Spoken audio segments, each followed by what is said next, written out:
So good morning. Welcome to this talk. This is continuation of previous talk with a little bit of reorganization and a little bit change of the topic, but it's the same as before.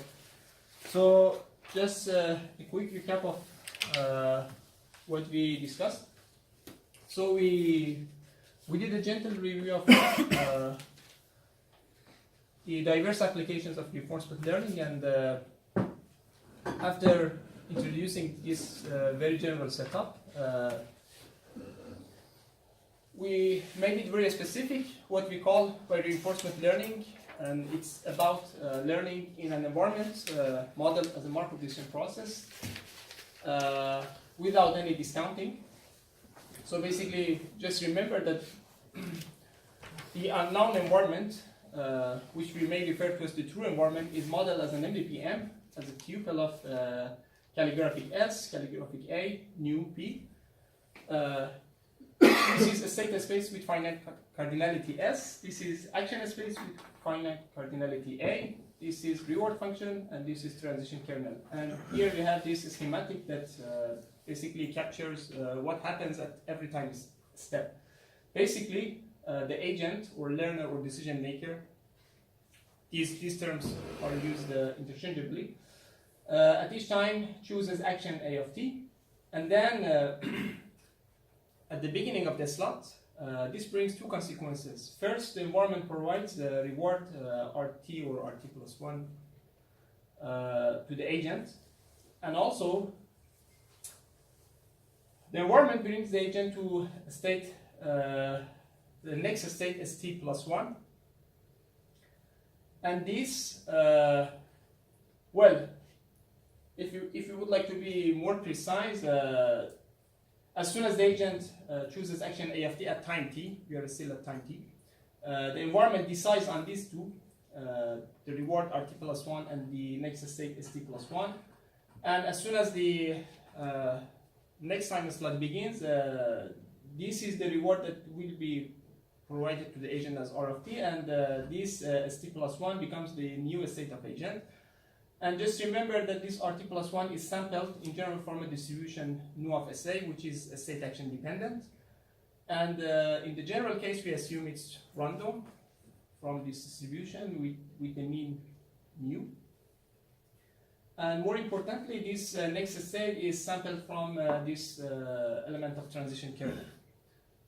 Under a state, when we are in a state S and when we choose action A, we transit to a next state S prime with this probability, right? So, and we further discussed that lots and lots of application could fall in this framework, and of course, as a matter of what reward function you are optimizing, if you do not have the discount function, the discounting, which is the undiscounted case, we may consider this quantity. Well, before that, you remember that we defined the notion of policy.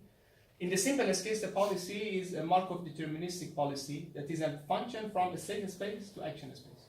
It's very simple. It prescribes what action you should choose at every particular state.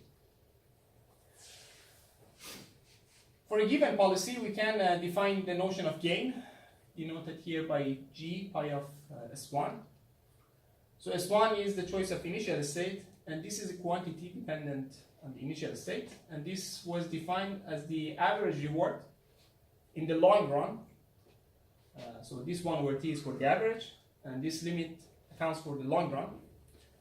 When you start from S state S1, and when you follow at each state policy pi. So that's why I made it in blue. When you state following policy pi, is the case that your action at each state is just to apply that policy. Right? So basically, this is the accumulated reward that you gather when you start from this state and just follow the policy pi, and then you have to do this expected value, because otherwise this is a random variable. And after this expectation, which is taken with respect to all randomization except for randomization in the choice of initial state, you end up in this quantity G pi of S1. So our goal in this class of MDP is to identify a policy pi that maximizes this quantity, or so to say, achieves the maximal gain. We call this policy pi star. So we would like to find this policy. And here is a bit of notation. We denote by G star the gain under pi star, and this is called the maximal gain. And of course, in the general case, it's dependent on this one. So when it comes to learning, we would like to have algorithms that identifies this policy pi star, and in particular, we would like to look at those algorithms that have theoretical performance guarantees when compared to some performance guarantee defined in terms of pi star. And having said this, we may have an algorithm that does this. An algorithm that takes looks at whatever observation you have made so far and outputs a policy pi of t. And for the quality of this pi of t, or so to say the performance of this algorithm A, we may look at 3 performance criteria. So the first one is convergence, and by convergence we mean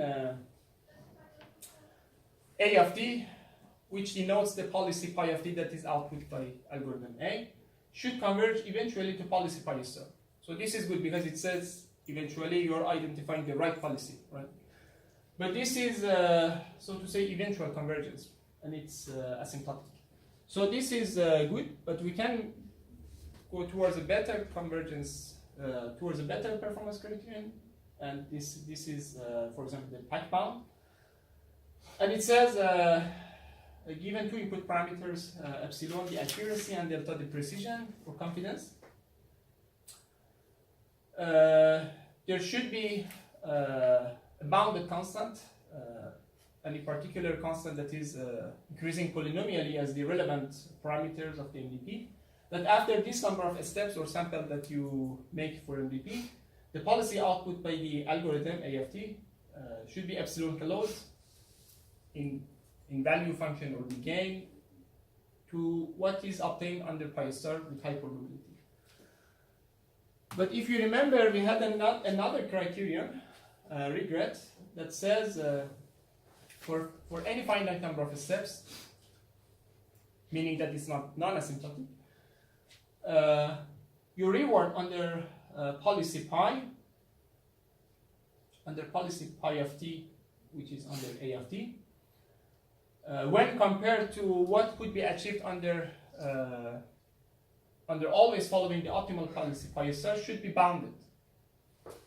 So this third one is very natural, because if you remember, maximizing the gain in the long run is equivalent to maximizing the sum of reward, and this is kind of performance criteria that is kind of in line with your objective. Of course, all of these sounds in line. All of these performance criteria sound in line, but this one in particular is very relevant, because it says if you minimize this quantity, it is as if you are maximizing this, because remember that you don't have any control over this. So this is most relevant and so to say the most precise performance criteria, but at the same time most challenging. So any algorithm that satisfies this, or have any algorithm that has good regret, will have a good pack bound and will do eventual convergence. So for the rest of the talk,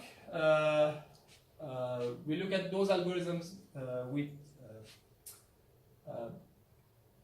good performance guarantee in terms of regret. So this is what we did. So in particular, for the focus of this talk, at least, we look at this definition of regret, which is relevant to this previous one. But instead of the sum of the reward accumulated under the optimal policy, we look at t multiplied by its maximal gain. And this is quite relevant to that notion, up to some, we do not motivate it here, but just for the rest, assume that I am comparing my cumulative reward after t steps to what could be achieved in the long run to under optimal policy. Okay, so we went in detail over all this. So a little bit of background. We do this quick review. Remember, as a first assumption, we assume that we consider only communicating MDPs, and these are class of MDPs where you can traverse from one state to another state, from any state to any other state under some policy in finite time in expectation. Right? And this is quite a relevant assumption, because if you do not have this assumption, there could be the case that you could be stuck in some part of the MDP. And in this kind of situation, then learning is a bit hopeless, because you may go in some states and you are stuck there. There is no hope for you to come back to good parts, rewarding part of the MDP. So as soon as we have this, we may assume this assumption. Then all relevant quantities, G star, the gain of relevant policies, and regret will not be dependent on the initial state. And more importantly, and of course, taking this assumption from now on, we have this form of Bellman optimality equation, and this is sort of the fixed point equation. Remember that there were S of them, because this is defined for any state. This is the set of equations that governs the MDP, right? So if you know your MDP, you solve this set of equations by methods such as value iteration or just casting this as a solution of linear program, so you can solve it efficiently. And this is the case basically when you know your MDP and you would like to find what is your maximal gain, and more importantly, what is your optimal policy. So this is the case. If you know your MDP, solve this, find your optimal policy, and always apply it. If you don't know it, you still have to learn, but this set of equations that governs your MDP still play an important role. So we may back to this later on a couple of times, but just remember that an important quantity here, object here, is this choice of bias function. For the moment, you can think of it as a vector. It's just a vector, its dimension is S, and it appears here and here. Okay. You can stop me whenever you have questions. And remember, we have this defined the notion of policy, the notion of diameter, and it's just the maximum traverse time between any pair of states, any arbitrary pair of states, under the best policy for this specific pair of states, right? Of course, in expectation. And this is the notion of diameter. So we have this property that we may cite it here, that if you have a bias function of the MDP B star and its diameter D, the S-span of bias function is just defined simply as this. This is basically the range of elements of this vector. And we have this property that for any communicating MDP, the diameter is finite, which makes sense because this is kind of by definition. And more importantly, the span of bias function is upper bounded by diameter. So this is a kind of quantity that will be used later on. So we started, we proceeded by talking about an actual algorithm that does this, that eventually learns the optimal policy and more importantly has a controlled regret. But to present the algorithm, like to review the algorithm again, let me just remind you of these notations. And T of SA is number of observations you make to state S, and when you choose action A in a state S. And similarly, if you define NT of SA S prime, then you can define these empirical things, right? And you follow it, right? So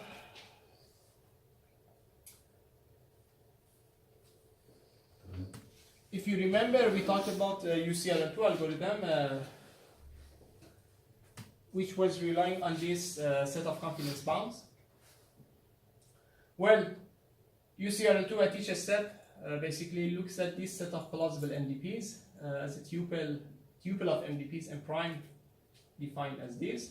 Remember that the decision maker knows what is S, what is A, but does not know what is true transition probability and true reward function.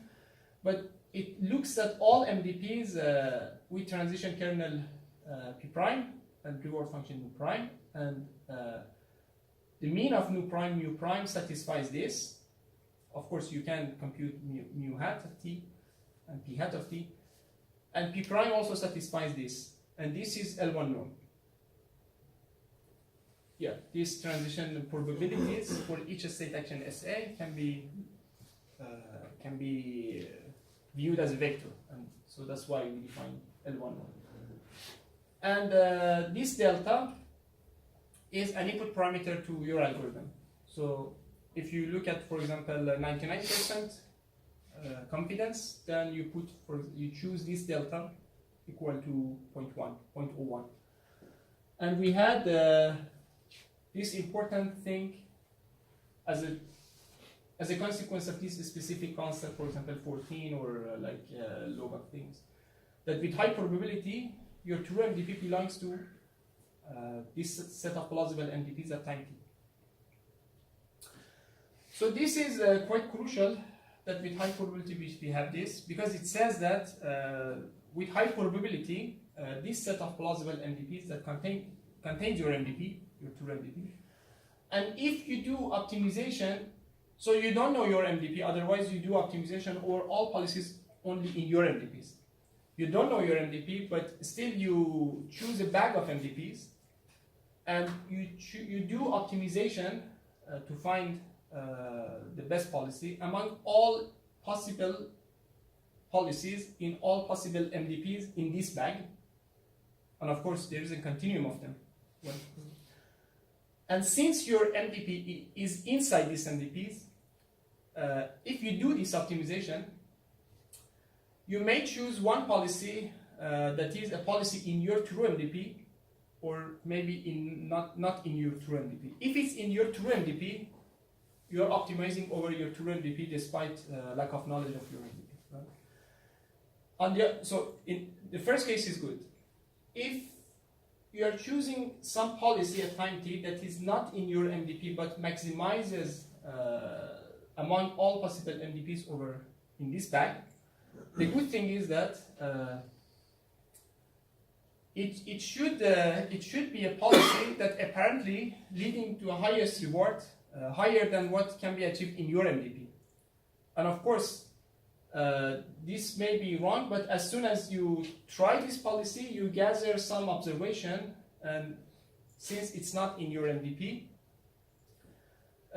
it makes you gather some more observation for some part of your transition kernel reward function that is less known to you.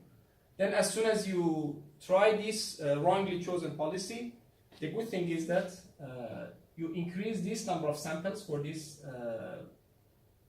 Well, it means that for some state action SA, the reward function or transition probability may not be learned very well, and then you try it, you choose it by mistake, but as soon as you choose it, you increase the number of samples for this SA, and because this number of observation is in the denominator, you decrease this confidence radius, right? And since the confidence radius is increased, this confidence interval would shrink. And as soon as it shrinks, it has to be much closer to its true value. And as soon as this would mean that this set of plausible MDPs, the back of your MDP would shrink. would become smaller and smaller. But of course, the right direction to shrink is that it should contain the true MDP, so that in the end, if you optimize over this, still it contains your true MDP. If your true MDP is outside, then there is no hope that you are optimizing over your true MDP. Okay, the optimization over this set of MT may seem a little bit hopeless, because this is a continuum set of MDPs, but surprisingly we can do this. And if you remember, we had this pseudocode of the algorithm, and we had a classically value iteration algorithm to solve the set of Bellman equations. Here we have extended value iteration that does simultaneously solving the set of Bellman equations over this set of plausible MDPs, MCAL, and also identifying what is the best policy among all these MDPs. So since there are linear optimization over polytopes involved, this is efficiently doable, and this is kind of surprising. So this is UCRL2, and if you remember, we discussed that it's regretted upper bounded by this quantity with high probability. And of course, this high probability more precisely depends on your input parameter delta. But if you would like to make it delta very, very small, so that your algorithm acts very confidently, the effect appears in the log, so there is no problem. So you can point it 10 to the power of, I don't know, -5. It's fine, because it will be in the log, and it will increase the regret by, the regret upper bound by factor square root of 5. It's not. So relevant quantities, except this constant, is the diameter d, a state space, the cardinality of a state space S, and number of actions, and it shows that the regret is sublinearly growing as a square root of t.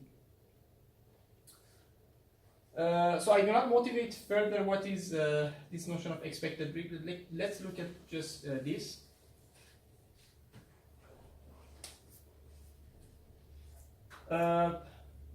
Well, the good thing is that the regret is growing sublinearly. If it was linear, then we may not learn anything, right? This is sublinear, and if you divide it by t, the per-step regret would be something divided by the square root of t, and as t grows large, it would go to 0, right? And that's why we may call that UCRL2 is a no-regret algorithm, because its regret is of order little o of t, right? Of course, as t goes to infinity. But of course, if its regret was t to the power of 2/3, it was still no regret. And if you remember, we had this discussion that this growth rate of a square root of t cannot be improved, because there is a lower bound, which is derived for a family of hard-to-learn MDPs, scaling as this, square root of t s at. So this means that you cannot avoid diameter, you cannot avoid SA, and all these under square root. But also this lower bound indicates that there is a gap of a square root of ds. So either the UCRL2 algorithm is suboptimal by this factor, or maybe the lower bound is not tight. So one of these two should be improved.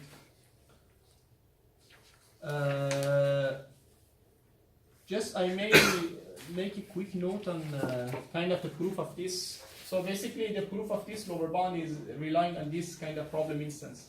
You can devise an MDP. For the moment, assume it has two states, but it has A actions.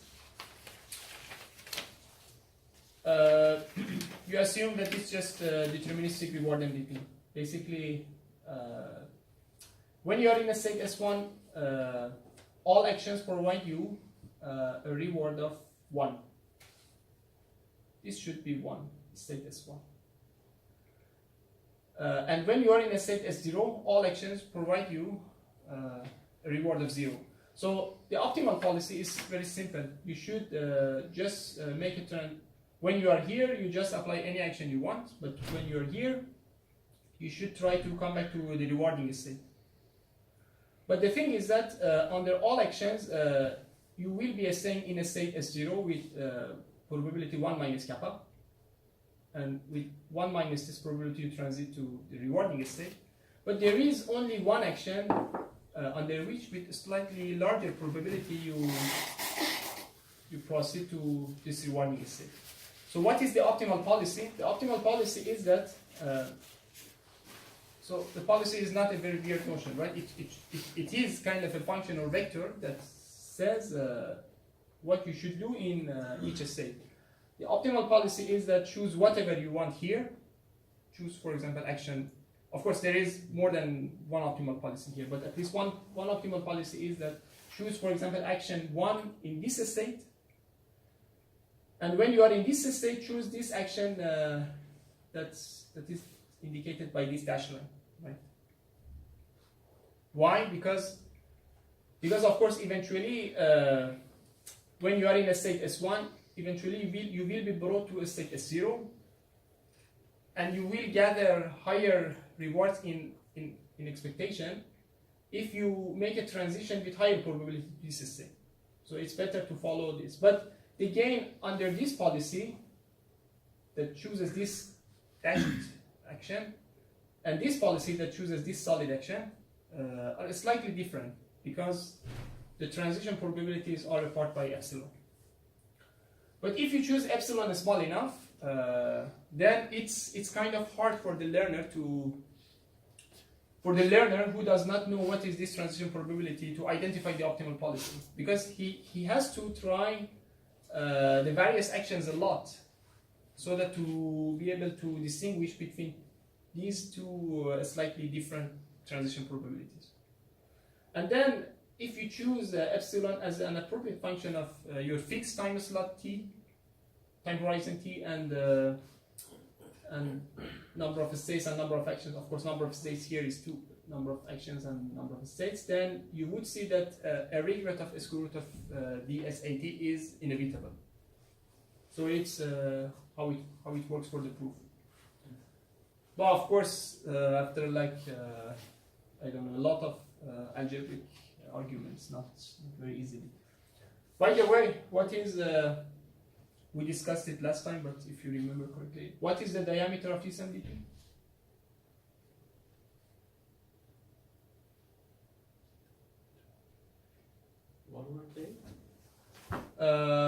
It's 1 over kappa. 1 over kappa. Actually, it's 1 over kappa or 1 over kappa. But Yeah, isn't the it's 1 over kappa. Yeah. Isn't the diameter an integer? No, No? Okay. nothing says it should be an integer. It says it is It's number the of number. steps in expectation. An expectation. Yeah. Okay. Yeah. So the fact that we have diameter there is a big deal, because it could be as bad as number of states plus something that could be worsened by some of these transition probabilities. So if you choose, of course, if kappa is less than 1/2, is 1 over kappa, or maybe no, it's 1 over kappa. So if you yeah, this kappa could be very small, and then the diameter could. Yeah, I think there is a result saying that the diameter could be exponentially large in number of states. So we could have a very, very, I mean, a communicating MDP still, but with very large diameter, with very bad dependence on number of states. So, so in the conquest to remove of this square root of ds, a lot of variants of UCL to have been appeared in the literature. They mostly differ in the definition of models. The thing is that if you remember, this set of plausible MDPs were defined using confidence intervals, and at least we can consider 2 approaches to define. I mean, according to like a big class of algorithms, you provided in the literature based on this UCRL2, we can identify between two big classes of approaches. The first class of approaches rely on this so-called L1 norm or total variation norm to define a confidence interval for transition probabilities. So one algorithm is, for example, the Regal by Bartlett and Tamarin, 2009. So this kind of algorithm, because of this L1 norm, end up to represent the uncertainty in transition probabilities that we have as a polytope, right? It's very simple. It's because of we have L1 norm and it induces a polytope. The other class use on some other choice that is not L1 norm, but in particular these are based on Kerr divergence. And a first consequence is that the uncertainty set of your MVP would be represented as a KL ball instead of a polytope, right? So it's a big deal.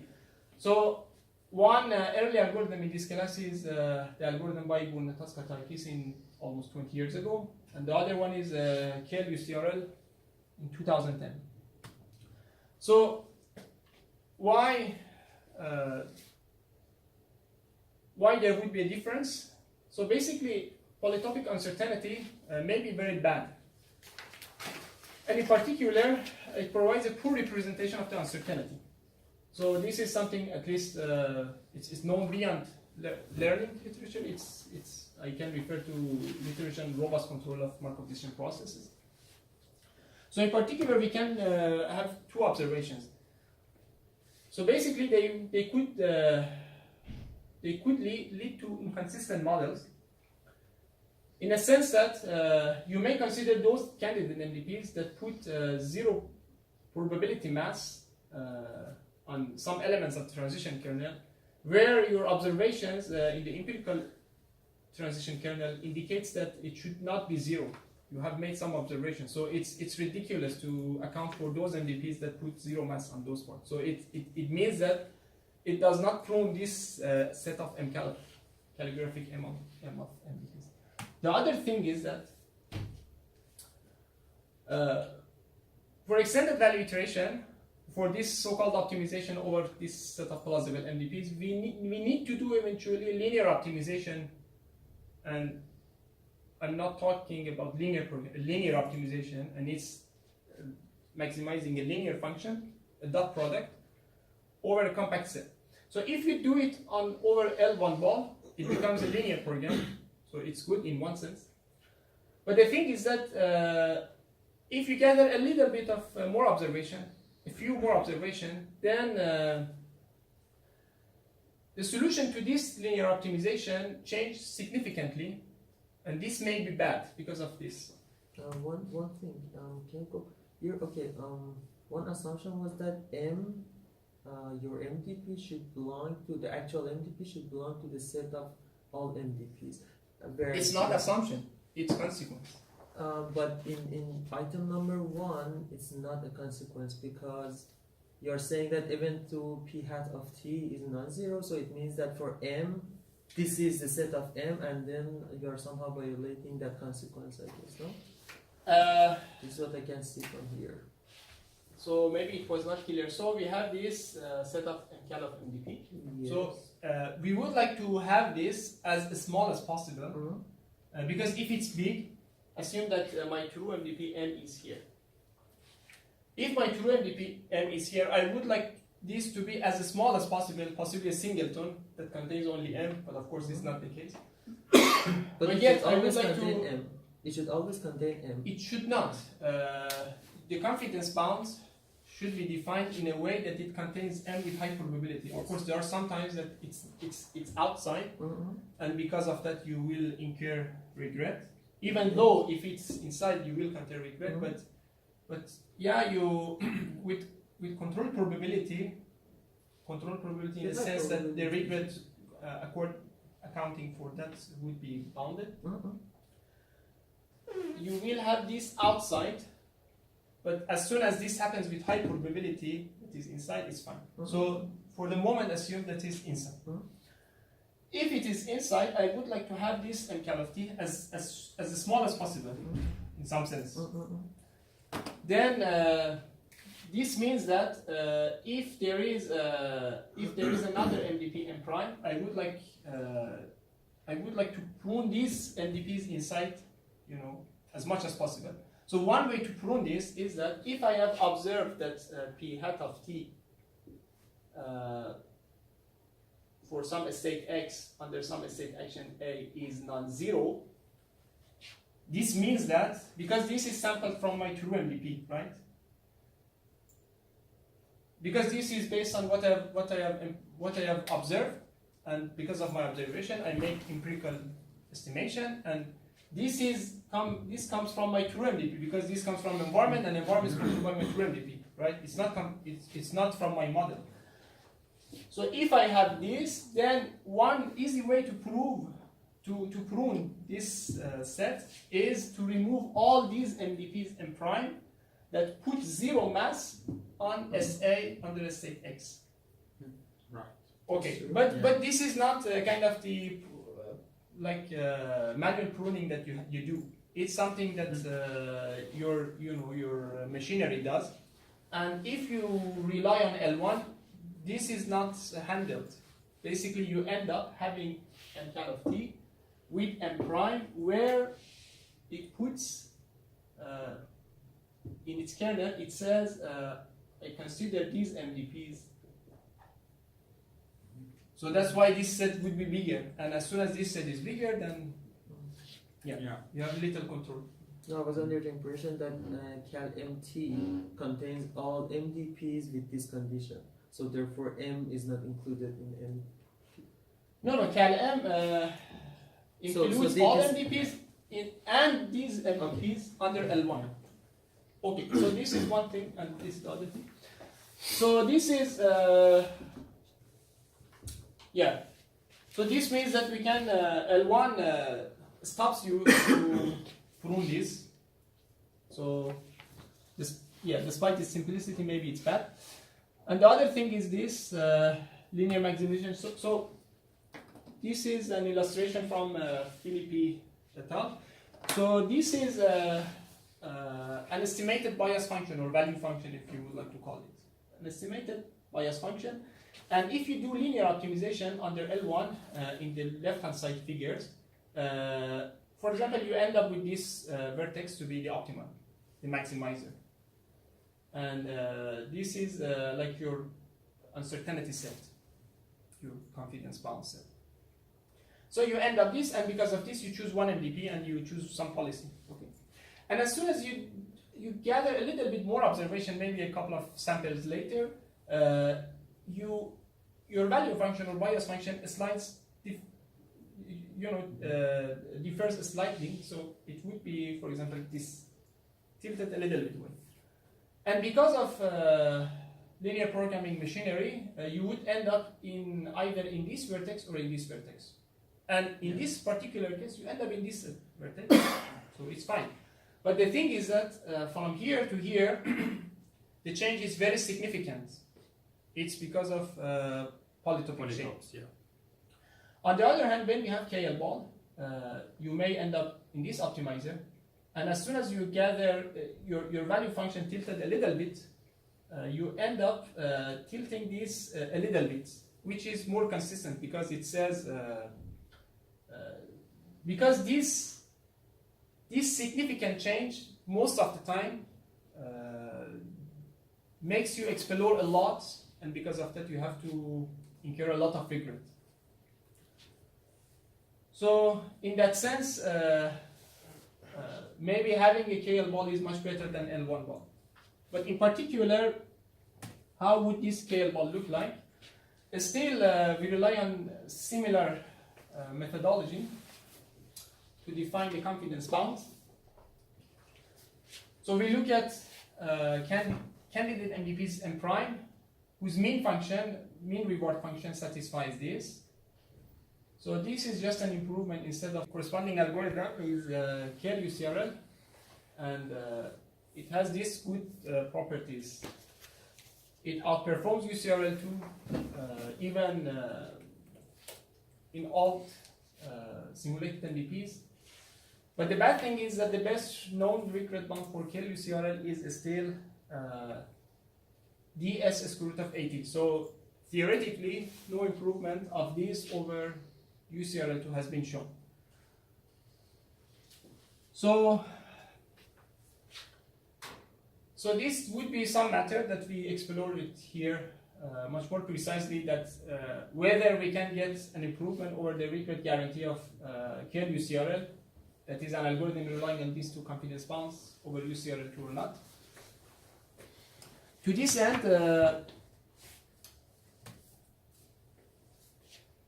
I first introduced this notion of variance of bias function. So you remember bias function were determined by Bellman equation. So bias function itself is not a random thing, but we can look at this variation with respect to, because if you remember, it was this P star was defined for any state S. So when this state S is this state S is sampled from transition probability. Yeah, well, this state S prime. When this state S prime is sampled from a transition probability,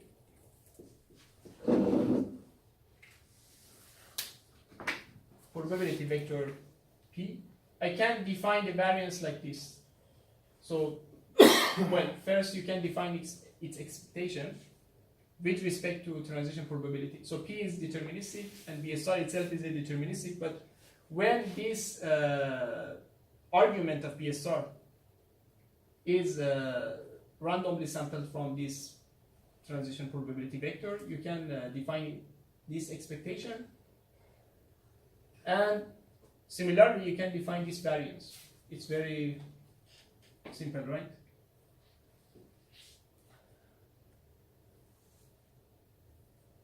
So we define this notion because it shows up in a minute. But let's look whether it is good notion or not. So here we have two bias functions. This red one is one and this blue one is the other one, and these are bias functions in two MBPs. And so these dashed lines denote the maximum and minimum value of these two bias functions. So this interval is the range or the span of bias function. So there are two MBPs with different bias functions. They are different. They have different bias functions, but they have the same span. And because of the same span, maybe they have similar diameters. But of course, it may not be the case that learning in this MDP is simpler than this or the other way, right? If we look at the span or diameter, these are global measures. So they ignore what is your specific shape of your bias function. They just look at what is the range of bias function, how big the fluctuation in your bias function could be. But on the other hand, when we have variance, it accounts for local variation. So here there are two strips, one in yellow, one in green, and each one just is supposed to denote the range of states you transit under a specific state action. So there is one state action pair here and another state action pair here. So when you are at this state action, the two bias functions would change a lot, right? And you expect that the variance of your bias function here under blue and under red under this state action pair would be big anyway. But when you are here, in the red case, the variation is a lot, but in the blue case, the variation is very small. So the idea is that we would like to have regret bounds that takes into account variation in bias function, because the variation in bias function plays an important role in the regret. And you should somehow use this variation to do your analysis, otherwise it's not easy. I mean, otherwise you do not see any gain, or you cannot see any improvement in the previous regret bounds. So one way is to have a notion that can capture this variation, and one notion. So one notion was diameter or span, but we can see that this notion of span could be the same for a very different bias function. But here, at least variance can capture this. So variance here captures a little variation of here and a large variation of here, and large variation here for under the two bias functions. And of course, in the case of blue, maybe the learning is much easier because you may not need to do a lot of exploration here. Your value function or bias function does not change much. But maybe for the red one is much harder to learn. Okay. One thing, what about changing the diameter instead of having a global measure of diameter, having a local measure? So defining diameter, so you have a maximization over all the states. Yeah, it's not clear how to define this. Just remove the outer maximization. Then you have a diameter, which is the heating time from every state to every other state. Under which policy? Under the best policy.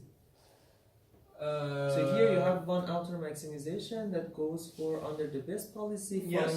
Find the worst transition between the pair of the states in the whole diagram or whole MDP.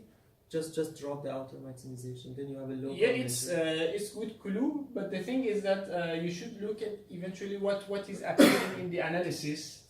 So, for example, this diameter, of course, it is very natural. Very natural thing to define. It's natural, right? Yeah. But the thing is that it shows up in the analysis when you look at the analysis of UCRL2, for example. And if you can relate the analysis to local diameter, yeah, we have such a notion of local diameter, but in a different setup when you can do some clustering, it shows up there much better than here. But when you don't have this kind of a cluster, it eventually does not help because it could be. I mean, it does not. It will not be of much help. But you will see that this variance shows up actually. It's not that I say okay, let's choose this variance. It's good. We'll see how it shows up. So. I may jump over this slide because it would be better if I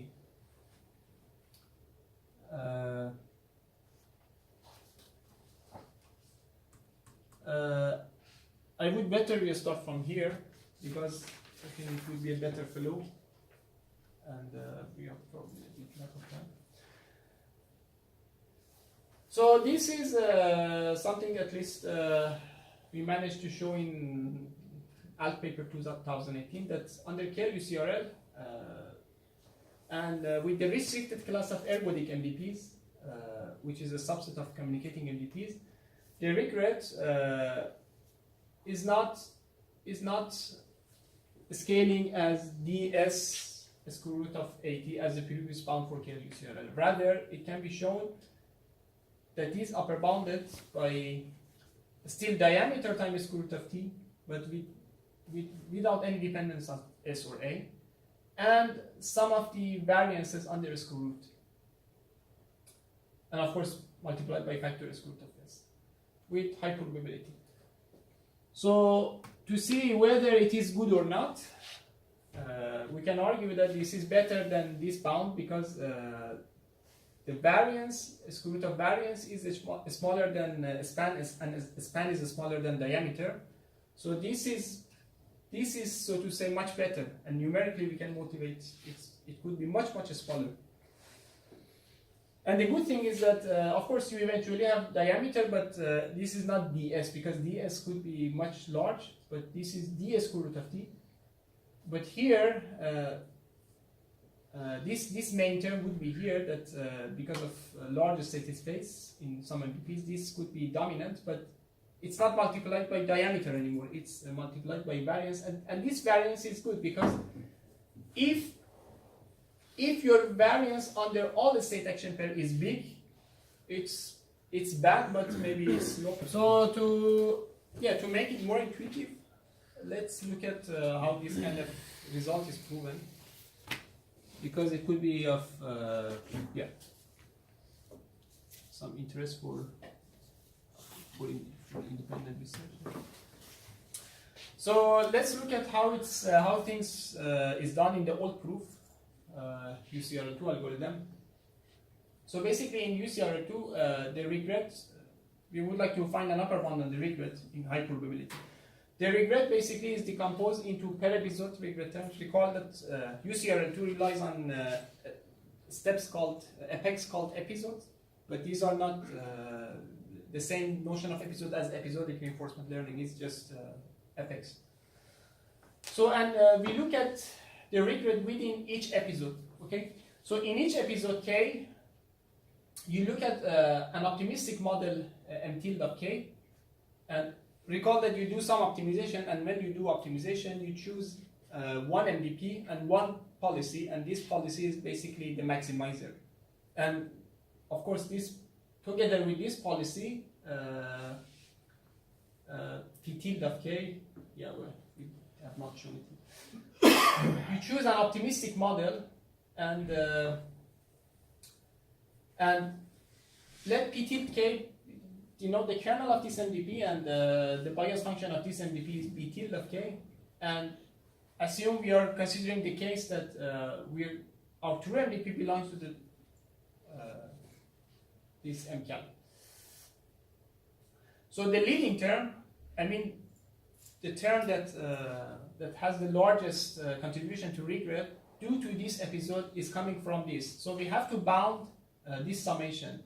The difference from P tilde K given SA minus the true one multiplied by this bias function, and of course sum over all possible states. So one easy way to bound this is using Cauchy-Schwarz or Holder inequality, right?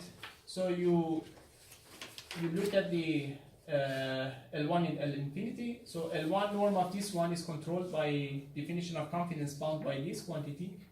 You remember, so for the moment I'm talking about UCRL2. So why I choose this bounding?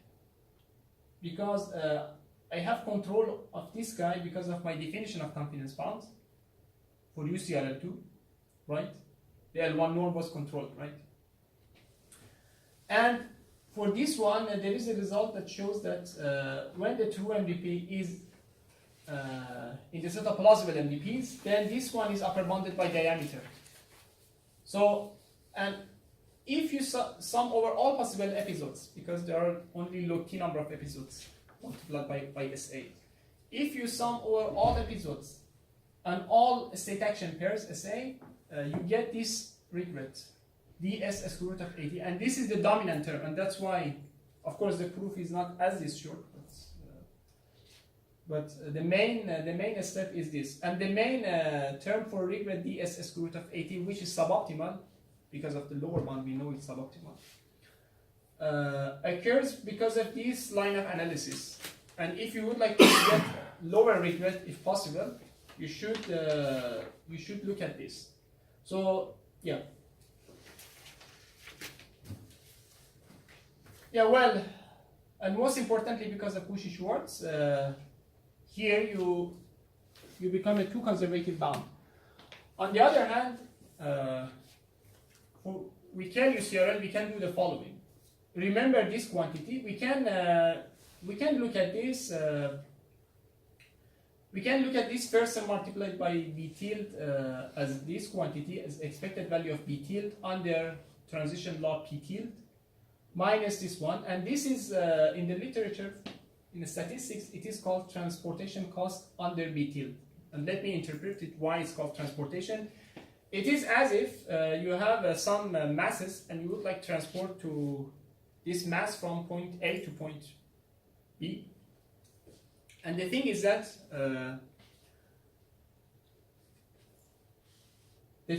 you don't know. Yeah, basically you have several items. And these items are distributed according to some transition probability. For example, you have item 1 to item 10, and with some probability, item 1 is somewhere, item 2 is somewhere else, till item 10. No, sorry, it's wrong interpretation. You have 10 places, and with some probability, your item is place 1, is place 2 or till place 10.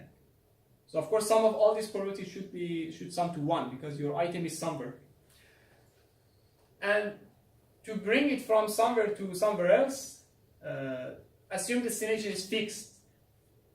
But since the origin is not is probabilistically somewhere here, you have a transportation cost that depends on the choice of where it is located. So assume that your transportation cost function is b tilde, but your expected transportation cost can be looked when your item is located with this transition probability rather than this transition probability. So this is called transportation cost under b tilde. So we decompose it further to transportation cost under b star, the bias function of the true MDP, plus a correction term. So from here to here is just algebra, it's nothing. Okay. So what about the first one? So for transportation cost under B star, we use some transportation inequalities, we'll see in a minute, and for correction term, we use some novel analysis that relies on the ergodicity property of the MDP and on the thing that eventually for this correction term we get a regret scaling as this without any dependence on diameter. But for transportation cost, there is something called transportation lemma, which is a little bit maybe hard to decode, but let me just rely on this corollary a bit. So it says that if you have a function f and a distribution p, and if variance and span after this under this distribution and for function f is finite, we have these useful inequalities. Basically, expected value of f. This is transportation cost of f under q and p. So basically, it says it is controlled by square root of variance times KL plus something that is upper bounded by KL and span. And this is very useful because it says as soon as you have control of KL of these two transition probabilities, then these are tied up with the variance. These are related with the variance. So remember that by the design of algorithms, since we define confidence intervals ourselves, if P and Q is one is the true transition probability and the other one is the estimate, this is controlled because we just look at those MDPs for which P prime is close to, for example, Q, the empirical one. And this is controlled, and then the variance shows up. I jump over this because maybe it's too detailed, but just very simple. At least, basically, this we can only rely on one of the transportation inequalities to just get a refined constant. We relied on the two of them, but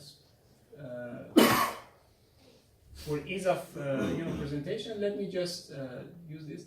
So if Q is the p hat, the empirical one, and capital P is the small p, the true one, if you insert it here,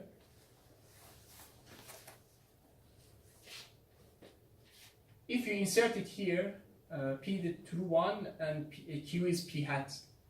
So we have KL of p hat p, and this is controlled by the definition of confidence bounds. And this would be the variance of our bias function B star with respect to true transition probability P. And that's why, and this term would be dominated for the case of this analysis. You do not have any freedom to optimize over P and Q. No, Yeah. you cannot at all optimize over P and Q. What you can do is on the joint P and Q, you can do that. So you have a joint distribution Yes. with marginal P and marginal Q, and they are given to you. But then your freedom is on the all possible joint distribution that gives you these two marginals. Yeah, but Right. here P and Q is fixed. Exactly. So in that set of P and Q, they are fixed, and then you don't have control, but you do have a control on a joint distribution. So you can, among all possible joint distributions, that gives marginal P, which is given, and marginal Q, which are given, but then you have a freedom on joint distribution. So all distributions with these conditions that gives you conditional P and conditional Q, then you have a freedom on the set of all those distributions. Find the one that creates the minimum transportation cost, so as to say. So the left hand side is actually the average transportation cost, and the right hand side comes from minimization of all those joint distributions. Yes. So find the optimal transportation, so as to say, in the average sense. Right. Yeah, that's a good interpretation. Yeah, this is the setup. That's a good interpretation. Yeah. Yeah. Coming from this optimal context. Yeah, exactly. I guess that the first order setup is called optimal transportation, but then you can generalize that to some higher order. So instead of defining the cost based on L1 norm, exactly. which ends up to the optimal transportation, you can define in any norm, and then they are not called transportation, but then the framework, everything will be exactly generalization of a norm that satisfies the inequalities for a norm can be. You can so the formulation will be exactly the same.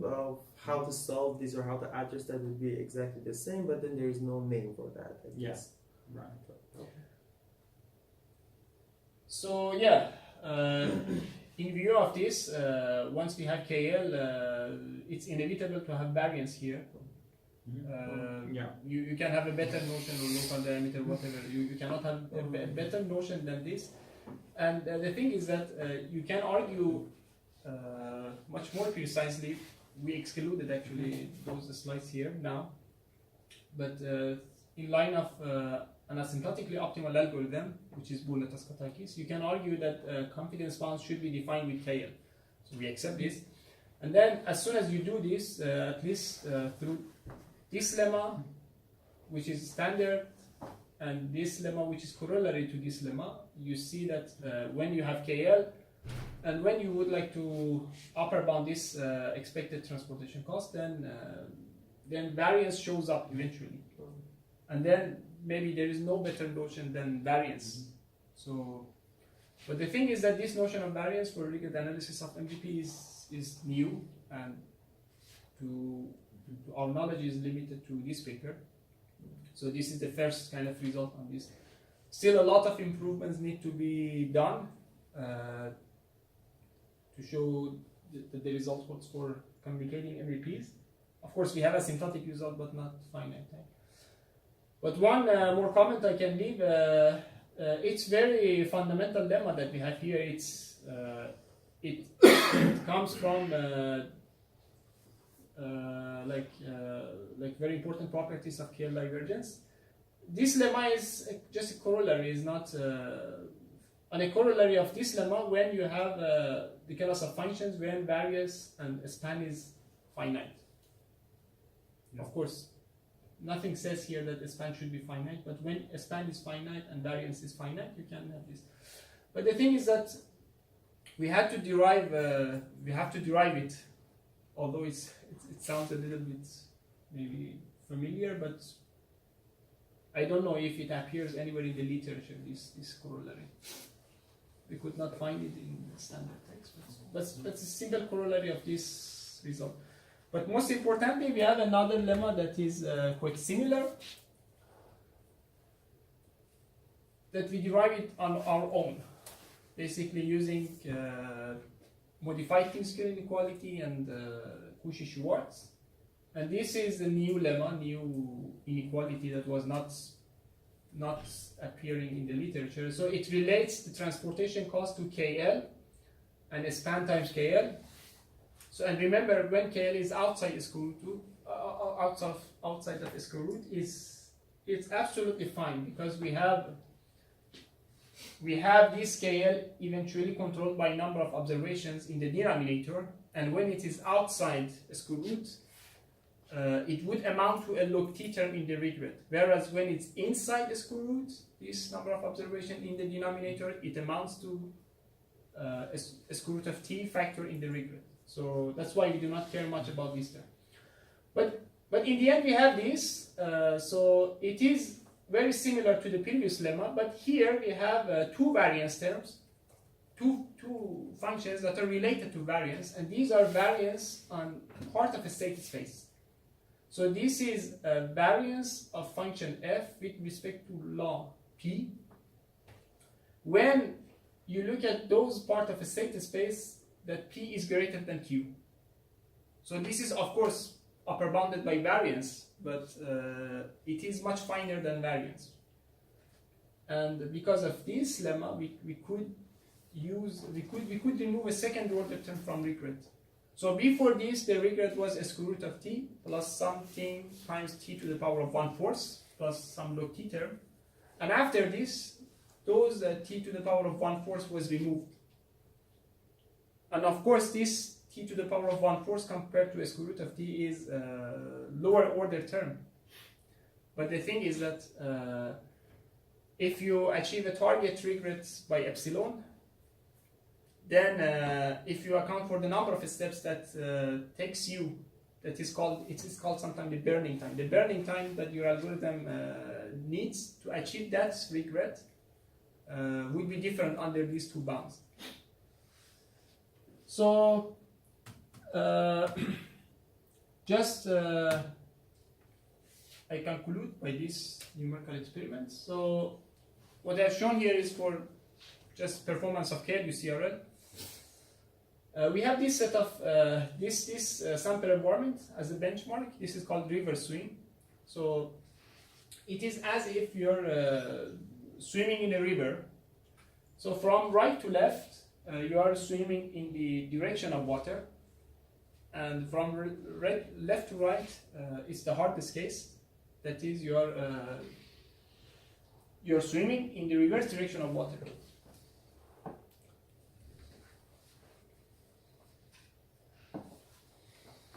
We assume that, for example, we have 6 states. This is a standard benchmark appearing in the literature.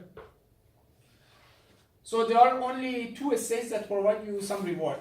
The rightmost state that provides you a reward of 1, and under action shown in black, and the other one under action shown in gray. The leftmost provide you a reward of 5/100. And there are 2 actions in each state. Either you go left or you go right. Under left, you can always transit with probability 1 because it's swimming in the direction of water, right? So if you choose action dashed or gray from a state, for example, S4, with probability 1, you end up in probability S3. But on the other hand, if you would like to come from S3 to S4, since it is swimming in the reverse direction of water, with probability 60%, you end up staying in the same state. With probability a bit smaller, 0.35, you end up transiting to desired state S4. And there is a smaller probability, 0.05, that you end up being brought to a state S2. It's it's a good benchmark actually, because you could extend it to 100 number of states, but you have some locality, right? You do not transit to. You only transit to 2 neighbors. You do not transit to a lot of. From S2, for example, you do not transit to S6. Yeah. And what is the optimal policy here? When there is no discount, it's very simple. You should come to this state S6 and stay there forever. But of course, you will not stay here forever because even if you choose to stay here forever, you stay at each time with probability 60%. With probability 40%, you are back to S5, and you should then try. So the optimal policy, and remember when we call when we call about the policy, we talk about policy, go to the right. Once again. Assume that I enumerate the action by 1 and 2. Action 1 is go to left, Okay. 2 is go to right. So the optimal policy then is go to action, choose action 2, action 2, action 2, action 2. Go right. So it's a vector of 2, 2, 2. Okay, so what would be okay?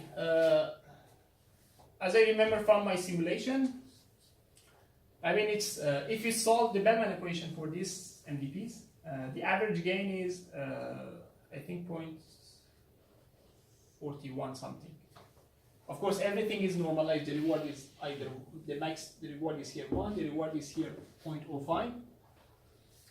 And the average reward under the optimal policy would be 0.41 something, which makes sense because even though under optimal policy you will end up here, 60% of the time you will be here, and 40% you will be brought here, and yeah, well, most of the time you end up spending here, but you may be brought back, but you rapidly come here.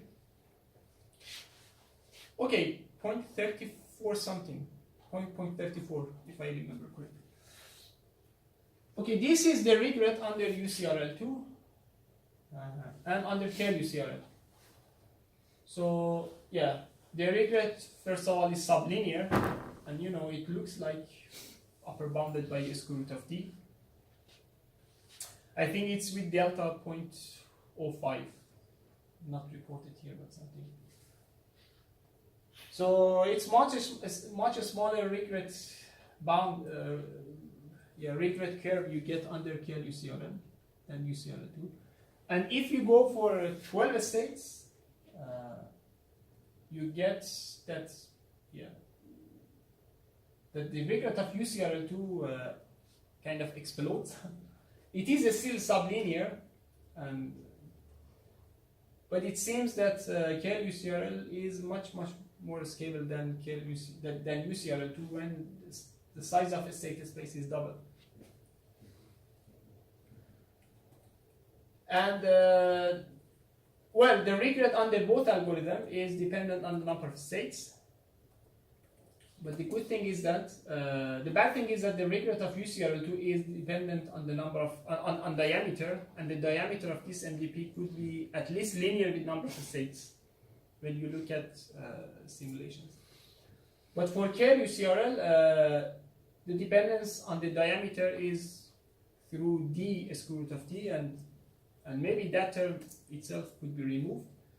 And what you can see here is that the regret is more compared to the case when you have 6 states, but it shows much more delicate scaling when the size of a state space is double. So yes, that's it.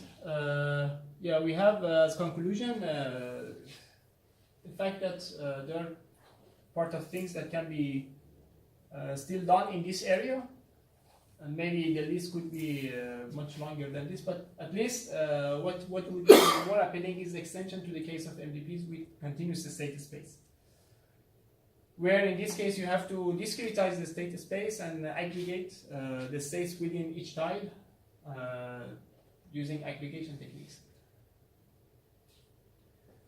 Okay, thanks a lot,